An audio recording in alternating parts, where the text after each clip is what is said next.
weeks. But let's move on to our final topic of the night, topic number 10.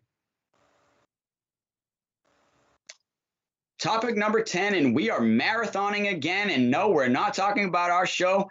We are talking about the Boston Marathon going on, and it is back, baby. And I might be a little biased here, but I think this is the greatest marathon in the world. Yes, you can count as two of us having that same opinion. Boston Marathon, there's just nothing like it.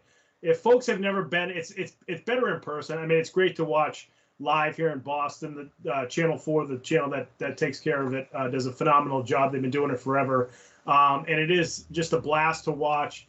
And we've missed it here. We've missed it not just in 2020, but then on Patriots Day in 2021, we didn't have it because, you know, we were still getting vaccines out and it just wasn't safe to have it this year in April. So they postponed it again till the fall, now in October. And it was cool also to see, you know, normally I've been to the Red Sox game that's at like 11 o'clock on Marathon Monday. You go to the Red Sox game, then you leave and either try to get to the marathon to watch it again, or you go to a bar, or you head home and you can watch the rest of the marathon. And it's just an awesome day. You know, it certainly had some extra special meaning since the bombing back in 2013.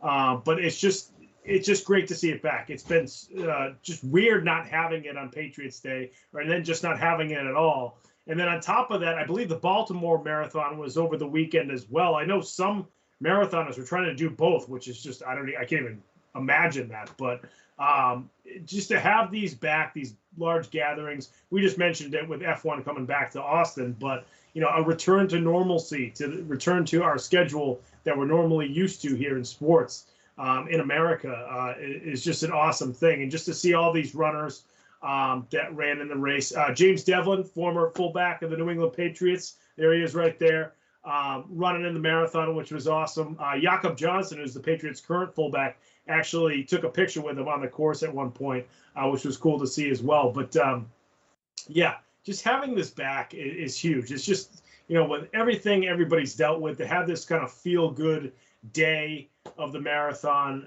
here in Boston was great to see. I got to say, I want to know Devlin's time. At that pace, he looks like he came in at like 5 or 6 hours. He is just straight chilling out there at that pace, but I don't blame him. Fullback carrying a lot of weight, and I think if he finished, that's impressive in itself. But yeah, it's great marathon. Like I said, I think the best marathon in the world. Undoubtedly, it carries a lot of runners that come here from around the world. The best runners come to win this. This is a staple on your resume if you are a marathoner. Winning the Boston Marathon, winning the New York Marathon, that's another one that's up there as well. The London Marathon is another one that's up there. But Boston Marathon's bigger than both of those, man. This is the best marathon in the world. So if you can win this, it comes with some prize money as well, which is great. The top 10 runners actually make some prize money. Now, at one point, there was a United States runner leading the pack. Unfortunately, got caught on Heartbreak Hill. Like, what a place to get caught, too, right? Heartbreak of your race. Many runners. Yeah, yeah, it really does. It takes so many runners down. It took another one down. Luckily, though, he did finish 10th place overall and won, I believe, about $1,000 or $1,500. So to get a United States runner in the top 10 is amazing. But yeah, you brought it up. Some runners were doing double duty. The day before was the Chicago Marathon. So you had some runners doing the Chicago Marathon and then taking a red-eye flight and doing the Boston Marathon. So I'll say this before, I'm a track coach. Marathon people and distance people are crazy. They're in their own world, okay? It's a completely different world, one I will never understand. I'm in the world of sprints and jumps. And us as sprinters, we just look at distance people and marathoners like they're crazy.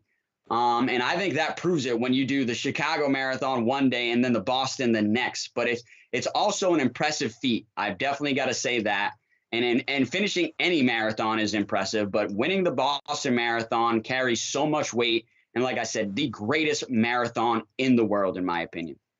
Yeah, a lot of people consider it the toughest marathon, too, with the way that the streets are rolling hills in Boston and throughout Massachusetts, too. So not just the greatest, but also probably the toughest one. So if you win it, it's almost like that much more impressive when you do conquer the Boston Marathon. So awesome to have that back.